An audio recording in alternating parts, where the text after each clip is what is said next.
Hi, welcome to our workshop. Today's workshop is entitled Welcome to Givebacks. It's a great overview for new leaders and getting used to using your Givebacks site. My name is Carol and I'm a member of the customer support team and glad to have you here today. So what are we going to do today? We're going to talk about what is Givebacks. We're going to show you how to log into Givebacks for the first time. Make sure you know how to instruct others on how to do that. We'll talk about the difference between an admin and a non-admin view of the site. And then we're going to do a high-level overview of the different modules within Givebacks. So what is Givebacks? So Givebacks is meant to be a one-stop shop for managing your organization's needs.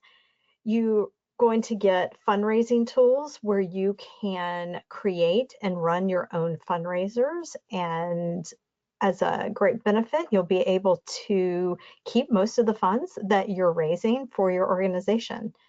You get an online store with your Givebacks site where you can sell anything you want, from memberships to spiritware to collecting donations. Really anything where you need to collect funds you can put in your store.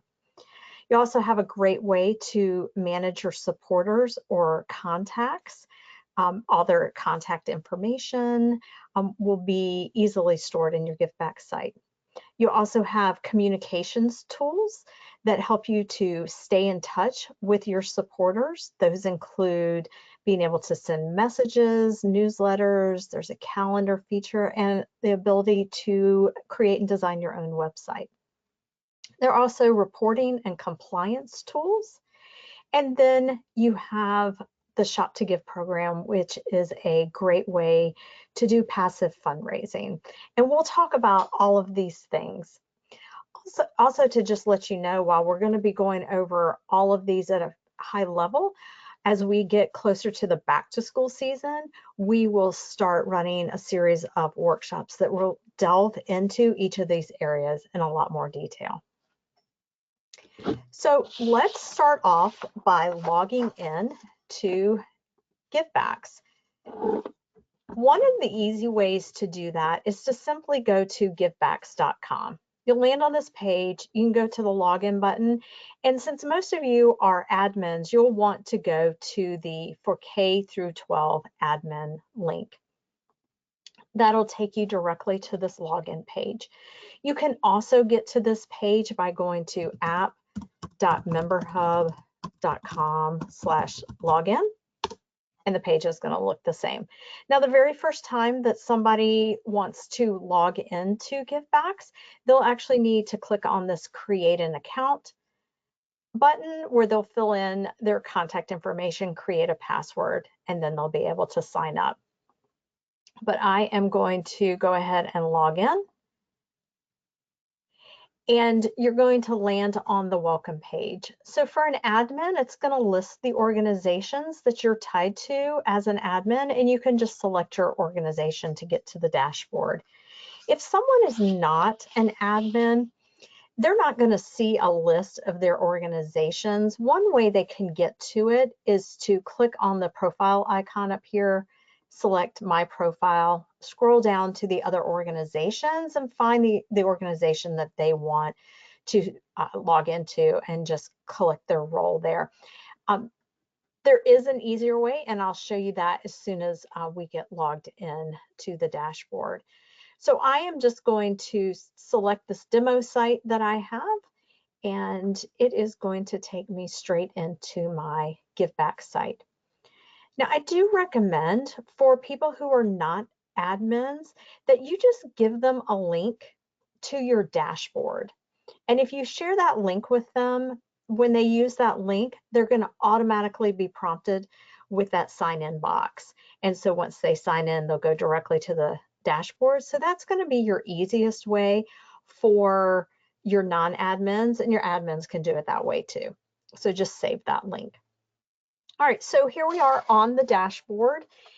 Everybody has a view of the dashboard, but what we're seeing right now is the view that you'll have as an admin.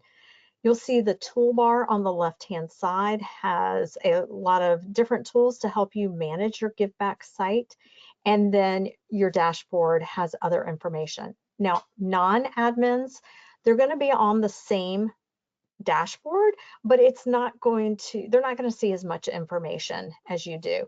They are going to see the center column here, which will show them recent messages, upcoming events. Everybody has the dashboard link to the directory, link to the calendar, and a communications tool. Now, your non-admins, their communication tool is going to be much more limited. They will have view and send messages, but even that functionality is very limited to them and based off of how you as an admin set up the messaging privileges. Everybody will have the share files and photos section and the join hubs.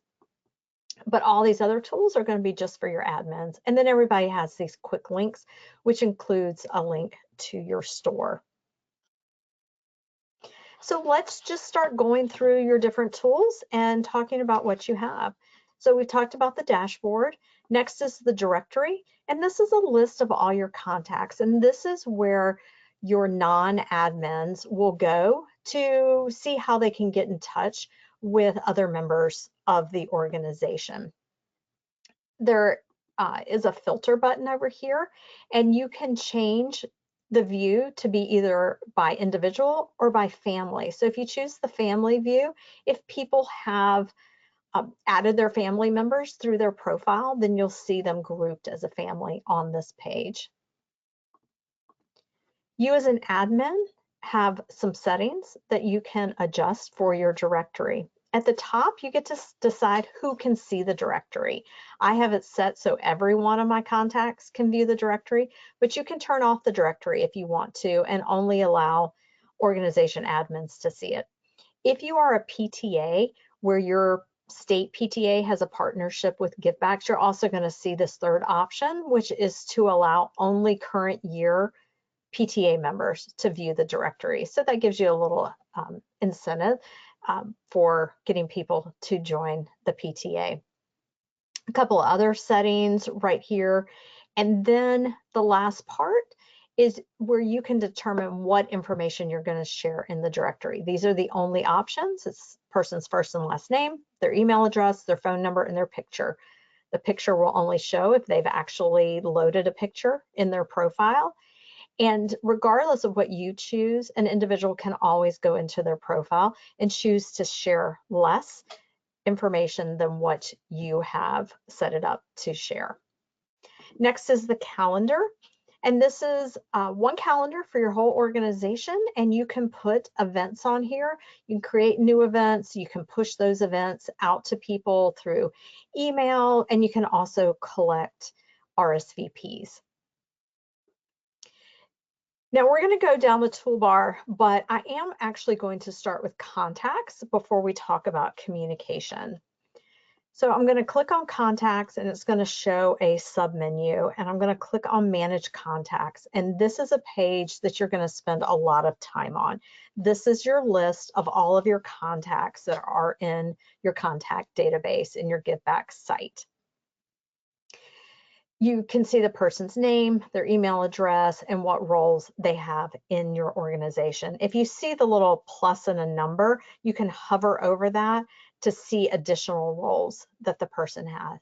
Most of your roles are going to be that of contact. If you add students, that's another role. If people purchase a membership, then they'll have the role of member, and they'll also have this little blue star next to them, and that means that they're a current year member. You can add contacts by clicking on the Add Contact button and adding them one at a time. You also have the ability to import contacts. If you do that, you start by downloading the template, then you add your data to the template, and then you upload it here. You can search for contacts. You can use the filter by role, filter by hubs, certain contact properties that you've created. You also can click the three dots next to an individual to view their profile, add a role to them, or remove them from the organization. You can also check different boxes and use the action button to do those same steps. And if you want to, you can export your list of contacts with this export icon. Next under contacts is manage hubs and hub contacts. And hubs are groups that you can set up or lists of people. And one of the best things about creating hubs, it allows you an easy way to communicate to just select groups without always having to communicate to your entire list of contacts at one time. And we'll talk about that when we go over to communications. You can create any kind of hub or group that you want. They can be standalone hubs like these ones I have at the bottom, where there's one for board members, one for the dad's group, one for my volunteers. But you can also do hubs inside of hubs. So I've created a grade level hub with the first grade, but I've also added underneath that level 2 first grade classroom hubs. You can add a hub by clicking on the Add Hub button, and you can set that up. And you can add contacts by clicking this Add Contact link, and there are 3 different ways you can add contacts. You can also click the 3 dots next to a hub, and you can go to the list of contacts, you can go to the hub settings, or you can archive the hub.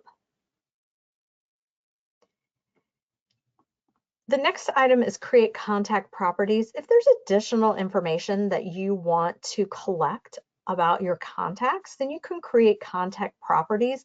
You can add these contact properties to a product that you're selling in the store as an additional field that somebody needs to fill out. So that's one way to collect the information for these contact properties. They're also listed in each individual's profile, so the individual could always answer those questions in their profile, or you as an admin can also add that information. And the last item under contacts is called Manage Join Request.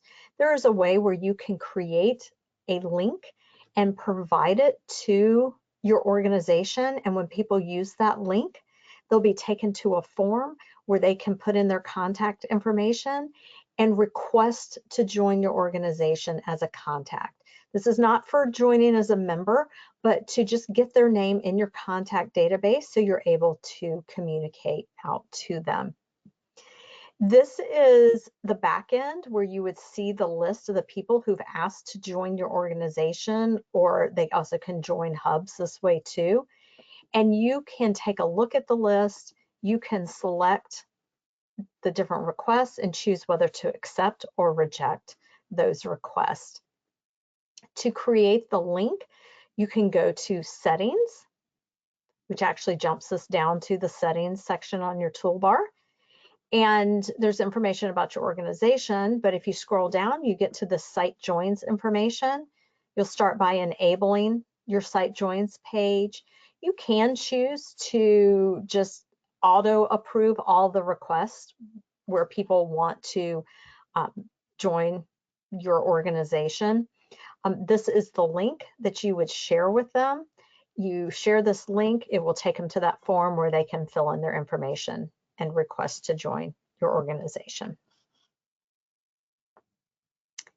All right, so that takes us through the contacts section. Now I'm going to go back to communications. And the reason I like to talk about contacts first is because you need a really good list of contacts in order to have effective communication.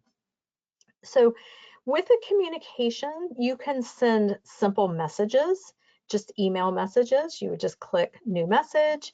You would address it. You could use these links to send it to everyone or just choose specific contacts. You could send your message to a hub. So if you clicked on hub, you get a list of all your hubs, and then you can select the one you want to send it to.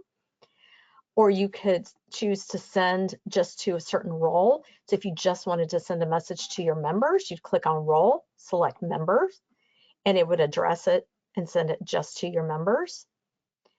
You put in a subject, you type in your message, you can include a link, a picture, an attachment, and you can just send the message right away, or you can schedule the message to be sent later. After sending an email message, you will be prompted with a question asking you if you also want to send the message as a text. People do need to indicate in their profile their phone number and their cell provider. By selecting the cell provider, that is the mechanism that they're giving us permission to actually send them a text. If you want to do something a little bit fancier, you can click on Create Newsletters and send newsletters out to your organization. If you want to send a new one, the format initially looks the same, where you select the recipient, you give it a subject line, but the main difference with the newsletters is you're given a bunch of templates where you can use one of these templates as the starting point to create your newsletter, and you can still edit everything. You put in your own text, you put in your own images, you can put in buttons and things like that. I'm going to show you two samples of newsletters. This one is actually one that I created a couple of years ago when I did a communications role. Very simple. We got the school logo at the top and just ran it as one column. I used buttons a lot to take people directly to where I needed them to go to sign up, to purchase something. And you can, once you create a newsletter, the next time you go to send it out, you can just copy it, and then you only have to change the things that are new, so you don't have to start over as far as building your whole format. And then here's a totally different looking newsletter. I love this one because it's full of color. They've got images, text. They've even made some of the text different colors, pictures. They also use buttons. Buttons are great so that you know people are going exactly where you want them to go. So two very different style newsletters. You can create your newsletter to fit your needs and design it however you want. Now, also under this communications tool is a section that's called Share Files and Photos. And this is where you can put files that you want to share with your organization. Great place to put your meeting minutes. But also, anytime you create a hub, the hub is going to have a folder in here, and you can save files and photos in a hub folder, and then only the people who are in that hub will be able to see it. So if I click on first grade hub and go into Ms. Hill's class, you can see there's a file here. So only the people who are in Ms. Hill's hub can actually see that file, plus your admins. And then if you are using hubs and have created some, this join hubs link will take people to a list of hubs that they can join. And the ones where you've set them up to automatically join, they'll say join. If you're wanting to approve people first, it'll say request to join. Now, as an admin, I see all of the hubs, but if there's a hub where you're not allowing people to join, and that you're just going to manage yourself, while they show up here on our view as an admin, they would not show up to someone who is not an admin. All right, our next tool is Shop to Give. So let's talk about some ways that we can raise funds for our organization. Shop to Give, if you're not familiar, this is a program where people sign up to be a supporter or a backer for your organization. And whenever they shop or dine, the participating merchants will give a percentage of what the customer spends back to your organization. It's funded by the merchant, so it doesn't cost the customer anything, but they're supporting your organization. Underneath this Shop to Give, you've got this page where you can learn more. You have a promotion center where you can get links to share with your organization, especially this invite to join. Share that out in your newsletter, in your email, pass it along to friends and family, and that's what people can use to sign up for Shop to Give. And there's also promotional information in here.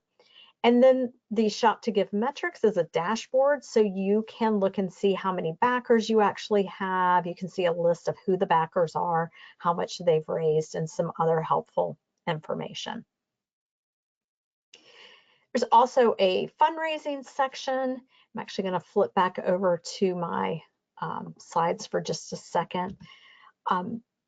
Great fundraising tools in the Givebacks site where you can create and run your own fundraisers, and you are going to get to keep almost all of the funds that you are raising.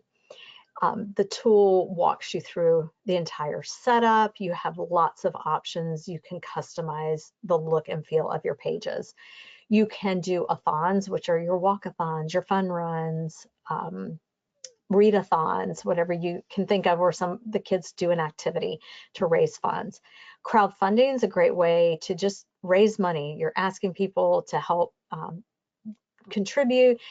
Great for no-fuss fundraisers, but I've also seen people do different types of sales using the crowdfunding, like a plant sale, a pie sale. So you can get very creative. You can also do raffles and auctions and ticketed events. You can even combine some of those into one event. You might be doing a carnival, so you need to sell event tickets, but you're also going to do a raffle at the same time. You can lump those together. And all of that will be under your fundraising tab. Let's talk about store management. So let's first go down to our quick links, click View Store. Your store will open up in a new tab. This is what my store looks like. And now let's talk about how do we build this store. So if you go to the store management section, there is a lot under here. I'm going to just focus on the key items. Manage products. This is where you go to create your products. So anything you want to sell in your store, you create new product, and it'll just walk you through all the pieces that you need to fill in to set up that product. You can turn the products on and off with this column that says MH Store. Stands for Member Hub Store, which is, we used to be called Member Hub. Very soon that's going to change to Givebacks Store. You can set inventory in your store, and the system will not let you sell more than what you say you have in your inventory. It'll just show an out of stock if you run out of that item. So this is where you would set up your products. Another key item is where it says mobile POS. That stands for point of sale. So if you want to purchase a credit card reader, we use Stripe, so it would be a Stripe credit card reader. You can do it right here on this page. They ship within a few days. I mean, you will have it within a week, so you can get those very quickly. Also, going a little bit farther down, there's a section that says Edit Store Settings. The first section is about processing fees. So there are processing fees for everything sold in your store, and you have a choice of whether you want to pass those processing fees onto your payer or if you want to cover those fees as an organization. For anything sold in the store, the processing fees are 3.95% plus 59 cents per transaction. A little bit more for American Express, but that's what it is for all other credit cards. And that is a combination of the Stripe credit card processing fee and the Givebacks platform fee, all combined. You can customize your receipt that people will receive whenever they purchase something in your store. You can set up store coupons, and you can change the color theme of your store right here. And if you look at my store, I changed it to that yellow color. So you can have it match your school's colors. All right, since we're talking about the store, orders, people buying things, I'd like to jump down to the financial management section. When you open that up, there is a section where you can review all of the orders. They'll be in a list. You can see all the details about a particular order. You can mark them as fulfilled. If you need to make a refund, you can do that under there. There's a view payouts page. That's where you see the deposits of the funds that you've received, those will go directly into your bank account, and you'll see a list of each deposit, and you can see all the details of each deposit too. And then there is this Stripe settings section. Now, Stripe is the vendor that we use to do all the credit card processing for anything that's purchased in your store or donated through one of your fundraisers. You will, if you haven't already, you'll need to set up a Stripe account. So if you come to Financial Management Stripe Settings, you'll see this nice big blue button that says set up your Stripe account. It'll walk you through a setup wizard to get that account all set up. You will need to have your bank account number with you, your EIN, the legal name of your organization, and then whoever's setting it up will have to provide some personal information so that Stripe can verify that you're a real person. All that information is just between you and Stripe, and no credit checks will be run. It's just to verify you're a real person. If you already have a Stripe account, then you can come to this page and you'll be able to access your Stripe dashboard. Now, when you're setting up your Stripe account, part of the process is linking your organization's bank account to your Stripe account. And then every Friday, Stripe will automatically transfer any funds that you've received in the prior week directly to your organization's bank account. And again, you'll see those payouts listed on the View Payouts section. All right, let's go back up to the website builder. The website builder gives you a tool where you can create and design your own website. And I will show you a couple of examples. This one from Hamilton Elementary PTA, they created this using what we call the custom page editor. We do have some template layout pages, so if you just need to get something up quickly, you can use the template pages, or you can use the custom page editor and design your pages however you want. You get up to 6 pages that will link up here on the top menu, plus you automatically get a link to your store, and if you're using product fundraisers, you'll have a link to that too. And then here is another one, totally different look and feel. So it gives you an idea that you really can design your website however you want to.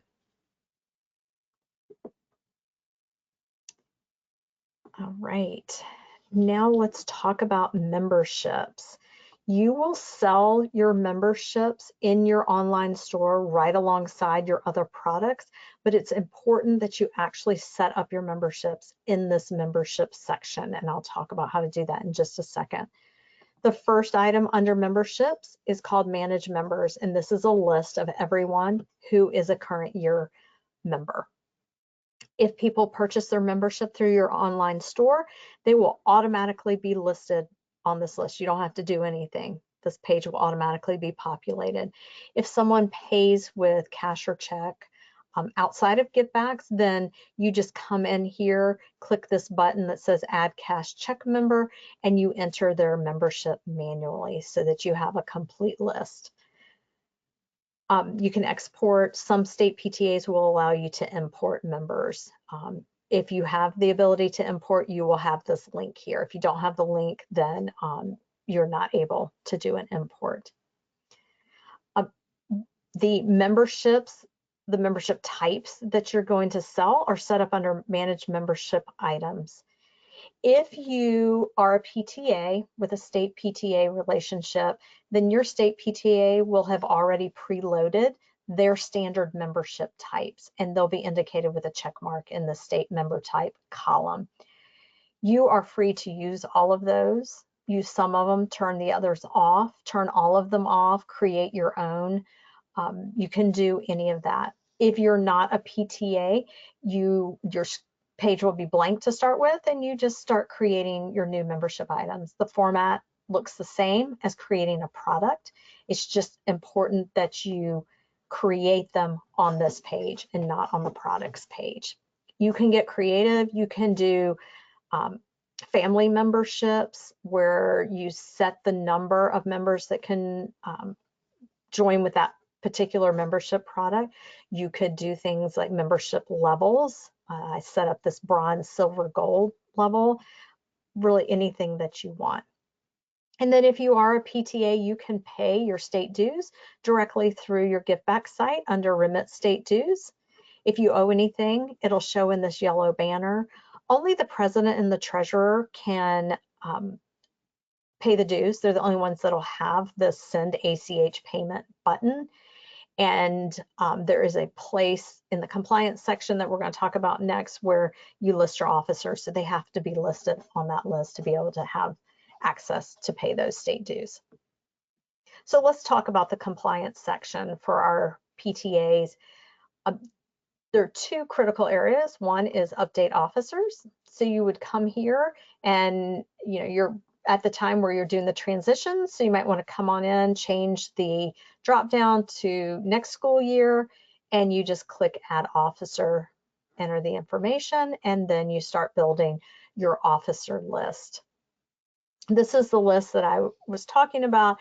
At a minimum, list your president and your treasurer so that they can pay the state dues, but most people do list their other board members. And then each state PTA requires certain compliance reports. And if you click on enter submissions, it'll show you the list of reports that you need to submit. This is a pretty long list. I don't think anybody really has this long of a list, but it'll be specific to your state. And you would just click on the report, read the directions, enter the requested information, and submit it. And it'll go straight to your state PTA, and then they'll mark it as approved, hopefully. But if they reject it, then you can see what the reason is that they rejected it, and then you can resubmit it. We've already talked about the financial management section, so we just have this settings section. This is where you can set up your admin roles. And if you're a PTA and you've listed your officers, there's a way to automatically add them as admins, which I recommend doing, so you can do both of those steps at one time.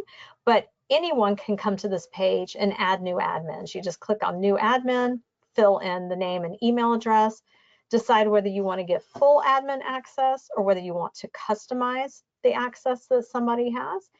If you need to remove someone, they're no longer an officer, you don't want them to have admin privileges, then just click on their name, the box will pop up, click delete, and they'll be removed. This page does require a refresh when you make a change like that, so just click refresh if you remove people. You can also sort this page too. Organization settings, we did glance at this page when we were talking about the site joins, but the first section is basic information about your organization. You're free to update that. You can add your organization logo, maybe your mascot, and then that can show on your store. I'll flip back over to the store real quick, and you can see there's that image at the top of the store that I had put right here. Then it's the site joins information and then some other settings for your Shop to Give page. And then there are notification settings. There are two types of notifications that you can set up. One is called orders and the other one is called contact us. The orders notification will send an email notification to whoever is listed for that each time a new order is placed in your store. So if you have someone who's managing your store, they might want to get notified so they know when to go check the store and fulfill those orders. That one's totally optional. And for either one of these notification types, you can list as many people as you want. For the contact us notification, I can't say it's required, but highly encourage you to select at least one person to receive the contact us notifications. When you're in the store, at the bottom, there is this link that says contact store admin. And if I click on it, there's a little form. And so your customers would fill this out and to ask a question of your organization officers. It is so important that someone reply to those, that if no one is set up to receive a contact us notification, then those notifications will go to every admin on your admin list. So if you don't want everyone to receive those notifications, then come in and select one or more people to receive that notification. All right, so that is a high-level overview of all of the tools that you have with Givebacks. There is certainly a lot more detail. We offer other workshops. We're going to have more workshops as we head into the back-to-school season, where you can learn in greater detail how to use the different tools. So definitely encourage you to sign up for those. There's a QR code that will take you to the workshop list and registration. As far as next steps, make sure that your Stripe account is set up. If you already have a Stripe account, then make sure that the previous officer transferred ownership to a new officer. You want to make sure that a current officer always is the owner of the Stripe account in case you need to access that. Get your membership set up your store, any products you want to sell. If you've got some fundraisers you want to go ahead and set up, please go ahead. If you have any questions about anything related to Givebacks, please don't ever hesitate to reach out to our support team. We are here to help you. You can reach us with this second QR code. You can always go to support.givebacks.com, which takes you to our help center, where you can submit a support ticket, you can get to the workshops, you can get to help articles, and we also have a video library of short videos that help you learn how to do different things in Givebacks. And every screen, every one of your Giveback screens should have this big question mark icon in the bottom right-hand corner. If you click on that, that'll give you access to the help center, a place to submit a support ticket. There's even a place to enter feature requests, which we love that one, and we use that information all the time to develop new features for Givebacks. So I hope you found this to be helpful, and if you need any assistance, don't hesitate to reach out. Have a great day.